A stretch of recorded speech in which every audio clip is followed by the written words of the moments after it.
नमस्कार, मैं हूं सचिन दुबे और आप देख रहे हैं आज की बड़ी बहस के इस सेगमेंट में आज हम बात करेंगे प्रदेश में बिगड़ते हुए कानून व्यवस्था के मुद्दे को लेकर, सदन में विपक्ष के हंगामे को लेकर। दरअसल आज विपक्ष ने प्रदेश में बिगड़ते हुए कानून व्यवस्था को लेकर जोरदार हंगामा काटा। दरअसल विपक्ष चाहता था कि इस मुद्दे पर सदन में स्थगन प्रस्ताव लाकर इस पर बातचीत की जाए, लेकिन विधानसभा अध्यक्ष ने इस प्रस्ताव को अस्वीकार कर दिया। इस दौरान अजय चंद्रकार से लेकर बृजमोहन अग्रवाल और नेता प्रतिपक्ष धर्मलाल कौशिक लगातार कांग्रेस पर हमलावर रहे। इसके बाद सदन में सत्ता पक्ष और विपक्ष के तीखी नोकझोंक देखने को मिली। स्थगन प्रस्ताव स्वीकार नहीं होने से नाराज विपक्ष ने नारेबाजी कर सदन का वॉकआउट कर दिया। जी हां, आपको ये जानकारी दें कि जब लॉ एंड ऑर्डर पर स्थगन प्रस्ताव को लेकर विपक्ष चाहता था कि इस पर बातचीत हो, लेकिन जब इस पर सहमति नहीं बनी, जिसके बाद विपक्षी पार्टियों ने मिलकर वॉकआउट कर दिया। जमकर विरोध किया गया, जमकर नारेबाजी की गई। बार बार ये जिक्र किया गया कि प्रदेश में लॉ एंड ऑर्डर का जो कंडीशन है, जो स्थिति है, वो खराब है, यानी कि कानून व्यवस्था को मजबूत करने की आवश्यकता है और इस बात पर, इस मुद्दे पर चर्चा भी होनी चाहिए, लेकिन चर्चा नहीं हुई और इसके बाद विपक्ष ने सदन का वॉकआउट कर दिया। विपक्ष चाह रहा था कि सदन में स्थगन प्रस्ताव हो और उसके बाद बातचीत हो, लेकिन विधानसभा अध्यक्ष ने इस प्रस्ताव को खारिज कर दिया और उसके बाद जमकर हंगामा हुआ, जमकर नारेबाजी की गई, कांग्रेस को लेकर जमकर नारेबाजी की गई।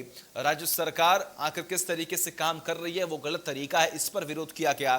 तो ये वो तमाम मुद्दे थे जिस पर विपक्ष चाह रहा था कि आज सदन में इन तमाम मुद्दों पर बातचीत हो, जिसमें से मुख्य रूप से कानून व्यवस्था पर बातचीत होनी चाहिए, जिसको लेकर स्थगन प्रस्ताव बार बार ये मुद्दा उठाया जा रहा था कि स्थगन प्रस्ताव अगर पास होता तो इस पूरे मुद्दे पर बातचीत होती, लेकिन विधानसभा अध्यक्ष ने इस प्रस्ताव को खारिज कर दिया और जैसे ही इस प्रस्ताव को खारिज किया गया, विपक्ष ने वॉकआउट कर दिया।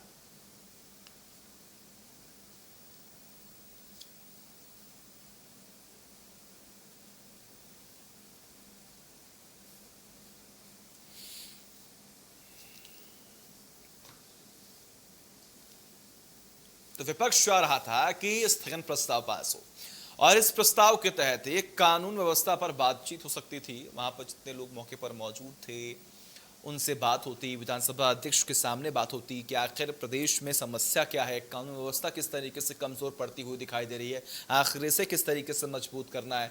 तो ये तमाम एंगल्स जो हैं वो विपक्ष की पार्टियां जो हैं वो निकाल कर लेकर आई थी कि हम आज इस मुद्दे पर बात करेंगे, क्योंकि सत्र की शुरुआत में हमने देखा किस तरीके से सत्र की शुरुआत हंगामेदार रही और विपक्ष पार्टियां अब पूरी जोरों शोरों के साथ इस प्लेटफॉर्म पर उतरने को तैयार थी कि आखिर किस तरीके से राज्य सरकार को घेरा जाए, क्योंकि यह प्लेटफॉर्म साफ तौर पर इसलिए बनाया गया है कि लोगों की समस्याओं को यहां पर सुना जाए, उनका समाधान जो है वो जल्द से जल्द किया जाए। आपको ये जानकारी दें कि विपक्ष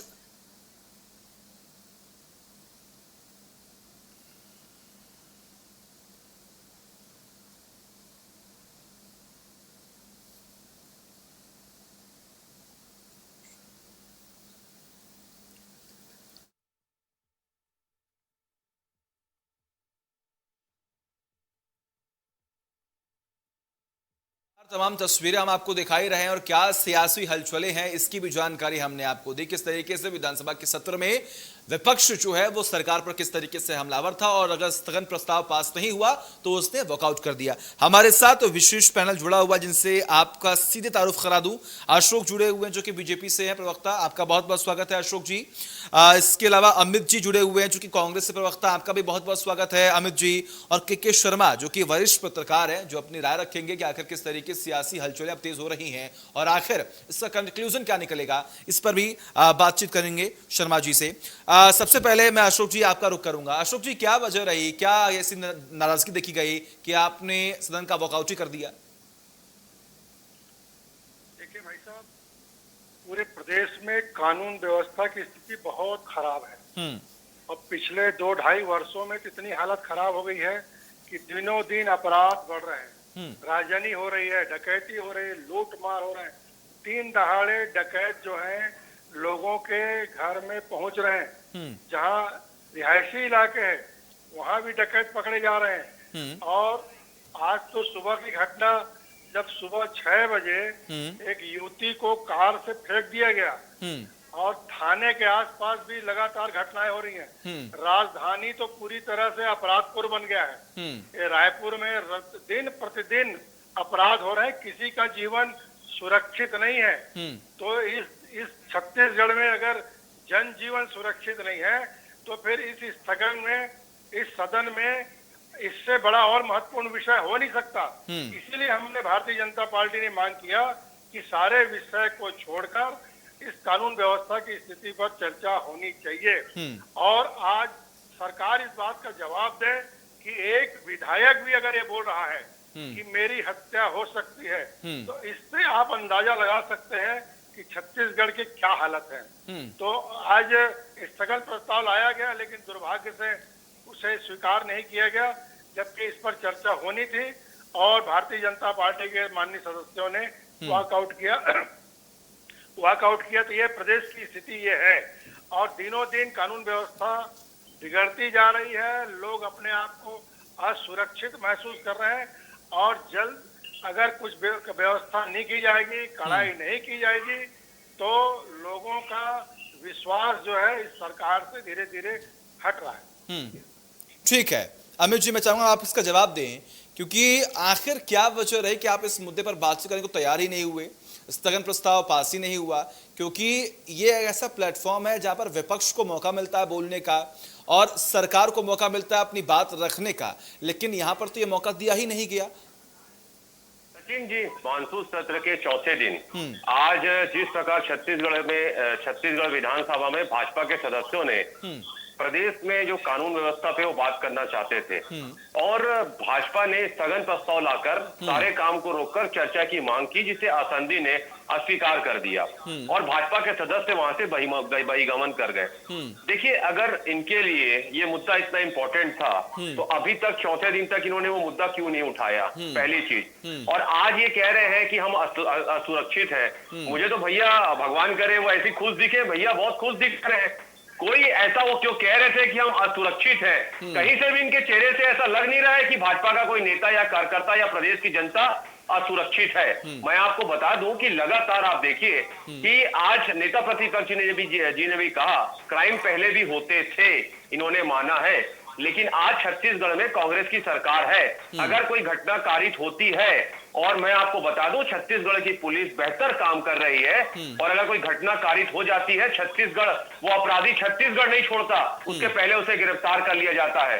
और ऐसी बहुत सी, मैं आपको एग्जांपल देना चाहता हूं। एक व्यापारी को यहाँ से अपहरण करके उसको ले गया था, हमने सकुशल उसे बिहार के बॉर्डर से लेके हम उसको आए, और जिस प्रकार से ये कह रहे हैं, और लगातार मैं आपको बता दूं कि कार्रवाइयां हो रही हैं। इनके समय तो कार्रवाइयां भी नहीं होती थी। जैसा एक मैटर हुआ था यहाँ पर वीआईपी रोड में, इन्होंने कहा कि सब रसूखदार वहां पर लोग हैं और उसमें कांग्रेस के हाथ कांपेंगे। हमने कार्रवाई भी की, लोगों को गिरफ्तार भी किया, और उसमें अभी 5-6 लोग आज तक नहीं छूटे हैं। तो हमारे हाथ नहीं कांपने वाले, आपको मैं बता दूं। और एनसीआरबी का पूरा आंकड़ा मेरे सामने है कि मैं देखिए कंपैरिजन नहीं करना चाहता था, लेकिन एनसीआरबी का आंकड़ा मेरे सामने इनके कार्यकाल का पूरा है। देखिए, छत्तीसगढ़ की 2,80,00,000 जनता की जिम्मेदारी और जवाबदारी हमारी सरकार की है, और मैं कहूंगा कि हमारी पुलिस कहीं बहुत ही बेहतर काम कर रही है। अगर आप, जैसा मैं आपको कह रहा हूं, और एक चीज आपको बता दूं, लगातार जिस प्रकार हमारी सरकार के द्वारा मॉनिटरिंग की जा रही है, गृह मंत्री लगातार समीक्षा बैठक करते हैं, डीजीपी साहब समीक्षा बैठक करते हैं, मुख्यमंत्री जी समीक्षा बैठक करते हैं, और एक जो फ्री हैंड पुलिस वालों को दिया गया है, और उनसे ये कहा गया है कि बूटों की धमक और खादी की चमक, आपकी खांसी की चमक अपराधियों में दिखना चाहिए, और अपराधियों में आपका डर व्याप्त होना चाहिए। और ये छत्तीसगढ़ के जो अपराध, जो बाहर के लोग भी अगर कोई आके अपराध करना चाहते हैं, और जितना हमारी सरकार के विषय में अगर पढ़ते हैं, तो इनको ये चीज समझ में आ गई है कि अगर छत्तीसगढ़ जाके हम कोई अपराध कारित करेंगे, तो छत्तीसगढ़ की जो सरकार है वो अपराधियों को कड़ी से कड़ी सजा देने में ना कभी पीछे थी ना है। के शर्मा जी, क्या आप अमित जी की बात से सहमत हैं? क्योंकि अगर हम बात करें तो सरकारी साइट से आंकड़े उतारकर और किसी के सामने पेश करना मेरे ख्याल से बहुत आसान बात होती है, लेकिन जब हम बात करते हैं लॉ एंड ऑर्डर की, तो अगर प्रदेश में लॉ एंड ऑर्डर मजबूत नहीं होता है तो वो उनका खामियाजा आम जनता को भुगतना पड़ता है। डकैती, लूट, रेप, मर्डर, ऐसे तमाम केसेस हैं जो छत्तीसगढ़ में भी देखने को मिलते हैं और अलग अलग राज्यों में भी देखने को मिलते हैं। देखिए, छत्तीसगढ़ जो है 7 राज्यों से घिरा हुआ है। उड़ीसा से हम देखते हैं तो गांजा और इस प्रकार के नशीली पदार्थों की तस्करी बहुत ज्यादा होती है। अपराधियों के मामले में देखें तो बिहार, झारखंड से इधर से लगा हुआ है, आंध्रा से जुड़ा हुआ नक्सल प्रभावित हमारा क्षेत्र है। तो अपराधी जो यहाँ छत्तीसगढ़ में होता है, बाहर से आके अपराध करके भाग जाने जैसी घटनाएं बहुत ज्यादा यहाँ दिखाई देती है। अभी 55 करोड़ रुपए का फ्रॉड जो है अभी सबसे ज्यादा जो दिखाई दे रहा है छत्तीसगढ़ में, ऑनलाइन फ्रॉड जो हो रहा है। साइबर क्राइम पोर्टल बना के उसको रोकने का प्रयास है। और कल जो पुलिस को एक बड़ी सफलता मिली है, ये कहना चाहिए कि पूरे देश के लिए राष्ट्रीय स्तर पर ये विभिन्न राज्यों में ये काम करते थे। वेस्ट अफ्रीका, नाइजीरिया के तक के ये मतलब bank, United bank of Africa, यहाँ इन्हें पैसा जमा होता था, विभिन्न राज्यों से ले जाके ऐसे गिरोह का पकड़ने में छत्तीसगढ़ पुलिस को सफलता मिली। मेरा कहना है कि जागरूकता को लेकर नियमित रूप से जब गश्त होनी चाहिए और लोगों में एक समिति बना के, थाना स्तर पर एक समिति बना के लोगों को अधिक से अधिक जोड़ने की आवश्यकता है। यहाँ तक अवैध शराब जो गांव-गांव में बात आ रही है, तो महिलाओं को सक्रिय भागीदारी थाना के माध्यम से, थानेदार जो है एक समिति महिलाओं को सांस लेके चले जो इस दिशा में काम कर रहे हैं। और साथ ही जो घटनाएं बड़ी बड़ी हुई, जैसे कोई पिछले समय मामला उठा था कि 5 लोगों की हत्या हो गई खुरुगड़ा मुख्यमंत्री का क्षेत्र से मतलब नहीं, किसी रायपुर में जैसे आज सुबह एक बेटी की जो बात आ रही है कि 19 वर्षीय बेटी को कार से धकेल दिया गया, बेहोश हालत में मिली है। अब इस प्रकार की घटनाएं जो लगातार हो रही, साइबर क्राइम के महिला अपराध देखें तो 6,674 घटनाएं 1 जनवरी 2020 से 4 जुलाई 2021 तक हुई। तो महिला अपराध के मामले में हम इसमें भी देख रहे हैं कि रायपुर की स्थिति जो है वो भयावह है। राजधानी होने के कारण वो घटनाएं भी अधिक हो रही है। और दूसरा है जय स्तंभ चौक में जो हत्या हुई थी, जय स्तंभ चौक में किसी कार को रोक करके अपराधी जिस ढंग से किए, तो ये कि भय का वातावरण बनता है। जब शहर के मध्य में इस प्रकार की घटनाएं होती हैं तो पूरे प्रदेश में एक जागरूकता की आवश्यकता महसूस की जा रही है कि लोगों में भी जो क्राइम को लेकर के अपराध दर्ज कराने के लिए जो घटनाएं हो रही है थाने में, ऑनलाइन फ्रॉड जो हो रहे हैं मोबाइल के माध्यम से, घर के हाथ में मोबाइल है तो जो फ्रॉड, इसकी घटनाएं बहुत ज्यादा हो रही। दूसरी चीज है नक्सली घटनाओं की बात आती है छत्तीसगढ़ में जब भी होता है तो कुछ आंकड़े जो है पिछले साल से, अब आंकड़ों की आप बताएंगे, आंकड़े तो खेल क्या रहता है, लेकिन बात आंकड़ों पर ही करेंगे कि नक्सली घटनाएं पिछले साल से कुछ कम हुई है। 355 मुठभेड़ थी तो 320 हो गई। 19-20 और 20-21 की बात करें तो इस पर 47 शहीद हुए थे तो 45 अभी शहीद। उसमें ज्यादा आंकड़े की ज्यादा जरूरत है कि नियमित रूप से पुलिस को किस ढंग से सक्रिय किया जाए। बॉर्डर पर, छत्तीसगढ़ के सीमाओं पर किस तरह से नियंत्रण हो, शहर के जो जिले हैं वहां पे सीमाओं पर किस तरह नियंत्रण हो, रात में गश्त की क्या स्थिति है, शहर के आउटर में गश्त की क्या स्थिति है। राजधानी या शहर में, शहरी इलाकों में हम देखते हैं कि तालाब के किनारे गांजा और भांग इस प्रकार के जो दिखता है, लोग वहां पे जो बैठे रहते हैं उनको नियंत्रित किस ढंग से पुलिस कर रही है। छत्तीसगढ़ में हम देखते हैं उड़ीसा से बड़ी मात्रा में गांजा की तस्करी होती है और यहाँ के राजधानी में भी, और अवैध शराब की जो बात आती है रायपुर में, महासमुंद में, अन्य सभी जगह हम देख रहे हैं कि इस प्रकार की घटनाएं हो रही है।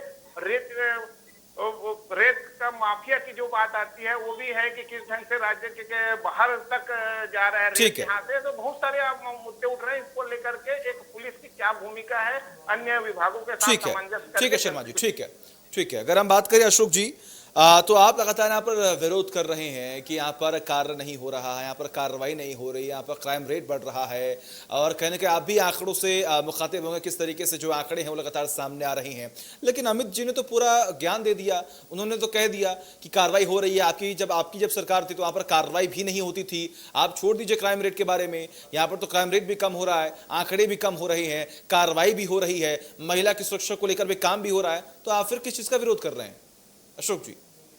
देखिए भाई साहब, अभी स्थिति ये है छत्तीसगढ़ में अपराधियों के हौसले बहुत बढ़ गए हैं। गांव-गांव में अवैध शराब का जो की बिक्री हो रही है, गांजे की बिक्री हो रही है, जुआ हो रहा है, सट्टा हो रहा है और लगातार लोग नशा पान कर रहे हैं। इसके कारण गांव-गांव में अपराध बढ़ रहे हैं। स्कूल लॉकडाउन के कारण बंद पड़े हैं और हमारी जो नई पीढ़ी है वो कहीं न कहीं अपराधियों के चंगुल में आ गई है और अपराध के लिए उनको कहीं ना कहीं प्रशिक्षण मिल रहा है। अगर हम अकेले राजधानी और आसपास के इलाके की बात करें तो लगातार अपराध बढ़ रहे हैं। पुलिस को यहाँ काम करने की स्वतंत्रता नहीं है। अभी जो पुलिस कार्रवाई करती है उसका बोरिया बिस्तर तत्काल बांध दिया जाता है। पुलिस की पोस्टिंग जो है उसमें कहीं स्थिरता नहीं है। और जहाँ तक बात यह है कि खुद कांग्रेस के कई नेता पुलिस वालों से उलझ चुके हैं। पुलिस वालों को, अपराधियों को छोड़ने के लिए धमकाते हैं और उनसे दुर्व्यवहार करते हैं। मारपीट करने की भी अनेक घटनाएं हुई हैं। और अमित जी तो अपना पक्ष रखेंगे, इसमें कोई दो मत नहीं है। मैं लेकिन उनकी इस बात से सहमत नहीं हूं कि आंकड़े कम हो रहे हैं। तीनों दिन आप आम आदमी के एक नजरिए से आप अनुभव करिए कि अखबारों के पन्ने रोज अपराधों से भरे हैं। नाबालिग जो लोग हैं, जो बालिगों से ज्यादा नाबालिग लोगों में आपराधिक प्रवृत्ति जो बढ़ रही है, ये छत्तीसगढ़ के लिए और पूरे देश के लिए बहुत ही घातक ठीक है। है। अमित जी भरोसा कैसे दिलाएंगे, क्योंकि यहाँ पर अशोक जी कह रहे हैं कि देखिए उनको तो भरोसा हो ही नहीं रहा है, लेकिन जमीनी स्तर पर जो आम जनता है कहने के उन्हें भी भरोसा नहीं है, तो कैसे दिलाएंगे भरोसा, कैसे करेंगे उन्हें कन्विंस? देखिए सचिन जी, अभी केके भैया बहुत सम्मानित पत्रकार हैं और उन्होंने जो ठगी की बात की, इत्तेफाक से वो पेपर मेरे सामने था और मैं आपको बता दूं कि जो 5 राज्यों में जिनसे पुलिस जिनको नहीं पकड़ पाई थी, महाराष्ट्र, दिल्ली, उत्तर प्रदेश, पश्चिम बंगाल और राजस्थान, ये मैं थोड़ा आपको दिखाना चाहता हूँ। छत्तीसगढ़ की पुलिस ने उसका पर्दाफाश किया और ये आज ही ठगी का, अपराध ठगी का जो अपना साइबर ठगी का मामला था, ये दर्शाता है। जो अशोक भैया बहुत ही सम्मानित भाजपा के प्रवक्ता है, हमारे बड़े भाई है, उन्होंने कहा कि हम कार्रवाई नहीं कर रहे हैं, तो ये बात तो उनकी पूरी तरीके से झूठी साबित हो गई कि हम कार्रवाई नहीं कर रहे हैं। और मैं आपको बता दूं कि छत्तीसगढ़ में हमने पुलिस को फ्री हैंड छोड़ा है। और आपको मैं बता दूं, जिस प्रकार मैंने कहा कि लगातार मॉनिटरिंग की जा रही है, एक व्यक्ति के द्वारा नहीं, हमारे डीजीपी साहब के द्वारा, हमारे गृह मंत्री जी के द्वारा, हमारे मुख्यमंत्री जी के द्वारा, हमारे जो गृह विभाग के सचिव हैं वो लगातार मॉनिटरिंग कर रहे हैं और पुलिस को पूरी तरीके से फ्री हैंड दिया गया है। मैं बहुत ही सम्मान से और बहुत ही विनम्रता पूर्वक अपने बड़े भाई भाजपा के सम्मानित प्रवक्ता अशोक भैया से पूछना चाहता हूं। आपने कहा कि हम अगर कोई पुलिस कार्रवाई करता है तो हम उसका बोरिया बिस्तर बांध देते हैं। बहुत ही जिम्मेदारी से मैं आपसे पूछना चाहता हूं, आप एक जिम्मेदार चैनल पे बैठे, एक पुलिस अधिकारी का आप नाम बता दीजिए अगर आप कह रहे हैं कि लगातार हम बोरिया बिस्तर बांध देते हैं। दूसरा मेरा यक्ष प्रश्न आपसे है अशोक भैया कि आप दूसरा प्रश्न ये बता दीजिए कि जो आपने अभी प्रश्न उठाया कि कांग्रेसियों के हाथ अगर पुलिस वालों के कॉलर तक जा रहे हैं, जिस प्रकार से मारपीट की नौबत आ गई है, एक घटना आज आप इस चैनल पे बता दीजिए। दूसरी चीज, तीसरी चीज मैं आपसे पूछना चाहता हूं अशोक भैया, बहुत हम लोग आपका बहुत सम्मान करते हैं, लेकिन छत्तीसगढ़ की पुलिस को पूरी तरीके से फ्री हैंड दिया गया है और ये दर्शाता है कि वीआईपी रोड में जब आप ही के प्रवक्ता, आप ही के साथी और चैनलों में बैठ के हमको कहते थे कि आप वो रसूखदार लोग हैं, उनके ऊपर आप हाथ नहीं डालेंगे, हमने उनको हाथ भी डाला और जेल में भी डाला। और रही बात जो केके भैया कह रहे थे, लगातार आपको बता दूं जो मीटिंग्स होती है, जो मॉनिटरिंग होती है, उसमें ये कहा गया है कि आप सचिन जी अधिक से अधिक आप सीसीटीवी कैमरे लगाइए, पुलिस मित्र बनाइए। पुलिस को ये कहा गया है कि आप संवेदनशीलता के साथ काम करिए, लगातार आप अपने मित्र बनाइए, अपने जो इंटेलिजेंस है उसको मजबूत करिए। और एक भैया ने कहा, जिस प्रकार केके भैया ने कहा कि नक्सली घटना, मैं आपको बता दूं कि हमारी सरकार आने के बाद सचिन जी हमारा स्लोगन जो है विकास, विश्वास और सुरक्षा, जो हम इंफ्रास्ट्रक्चर वहां पर डेवलप कर रहे हैं, हजारों किलोमीटर सड़क बना रहे हैं, लोगों को विश्वास हो रहा है कि अब जो विकास करने वाली सरकार आ गई है। हजारों मोबाइल टावर हमने लगाया ताकि लोगों से हम कनेक्ट हो सके। और एक आपको और चीज बता दूं कि इंफ्रास्ट्रक्चर के साथ साथ अगर वहां पर कोई प्रॉब्लम आ रही थी तो लगातार उसको भी हमने शॉर्ट आउट किया। हम लगातार वहां पर जो स्कूल बंद हो गई थी उसको रीओपन हमने किया। तो लगातार अगर आप देखेंगे तो हमारी सरकार अंतिम पंक्ति में बैठा हुआ अंतिम व्यक्ति तक सरकारी योजनाओं का लाभ पहुंचा रही है, जिससे वहां के लोगों को विश्वास हो रहा है। ठीक है शर्मा जी, आपके पास आना चाहूंगा यहाँ पर। अब मेरे ख्याल से अगर हम बात करें यहाँ पर, तो अगर खास तौर पर लॉ एंड ऑर्डर की बात करते हैं और प्रदेश में क्राइम रेट को कम करने की बात करते हैं, तो मुझे ये लगता है कि पक्ष विपक्ष अगर लड़ना छोड़ दे और अगर एक साथ होकर काम करे तो मुझे उम्मीद है, जो बार बार ये बात कही जाती है कि ऐसा पॉसिबल ही नहीं है कि या तो क्राइम मुक्त राज्य हो सके या क्राइम मुक्त देश हो सके, अगर पक्ष विपक्ष और ये पूरा समाज एक साथ मिलकर काम करेगा तो आने वाले वक्त में ये राज्य ही नहीं, ये पूरा देश क्राइम मुक्त होगा। बिल्कुल सही चीज पकड़े हैं आपके। कार्यकर्ता जो है दोनों ही पार्टियों में बड़ी संख्या में कार्यकर्ता है, राजनीतिक ढंग से भी इन कार्यकर्ता बड़ी संख्या में हर गांव में बनाए हुए हैं। तो वो जो सक्रिय होकर जब अपराध को नियंत्रण के लिए बात करेंगे, चाहे अवैध शराब की हो, गांजा की हो, तस्करी की हो, महिला अपराध के मामले हो, तो वो मामले पुलिस तक जाएंगे और सही आरोपियों को पकड़ने में पुलिस को मदद मिलेगी। अभी जो ऑनलाइन के माध्यम से जो बात हो रही है उस पर ज्यादा पुलिस को कंसंट्रेट करने की आवश्यकता है, क्योंकि अपराधी कहीं 2 कदम आगे चल रहे हैं। मेरा ये कहना है कि इस मामले को लेकर के एक जिम्मेदारी तय हो अधिकारियों को लेकर के। जो थानेदार है, सीएसपी है, एसपी है, बीच में एक बात आई थी कि अवैध शराब मंदिर रसौद में पकड़ाया, तो मंदिर रसौद का महासमुंद की पुलिस पकड़ने आई थी मंदिर रसौद, तो वहां के टीआई को निलंबित किया गया। इस प्रकार की जब जिम्मेदारी तय होती है, चाहे वो आप किस स्तर पे तय कर ले, चाहे एसआई स्तर पे कर ले, चाहे टीआई थानेदार को करें, सीएसपी ठीक है शर्मा जी, आप माफी चाहूंगा, समय की बहुत कमी है हमारे पास। बहुत बहुत शुक्रिया अमित जी आपका, अशोक जी आपका और के शर्मा जी आपका बहुत बहुत शुक्रिया, आपने इस चर्चा में हिस्सा लिया और हमसे बात की। और कहीं ना कहीं देखिए, तमाम डिबेट्स के बाद कंक्लूजन की बात करते हैं और कंक्लूजन साफ तौर पर यहाँ पर निकलकर यही सामने आता है कि अगर आप क्राइम रेट की बात करते हैं, क्राइम को कम करने की बात करते हैं, महिला सुरक्षा की बात करते हैं, तो सिर्फ एक पार्टी ही नहीं, पक्ष विपक्ष और इस समाज को मिलकर काम करना होगा, तभी आगे जाकर यह राज्य क्राइम मुक्त होगा और यह देश क्राइम मुक्त होगा। एक ब्रेक।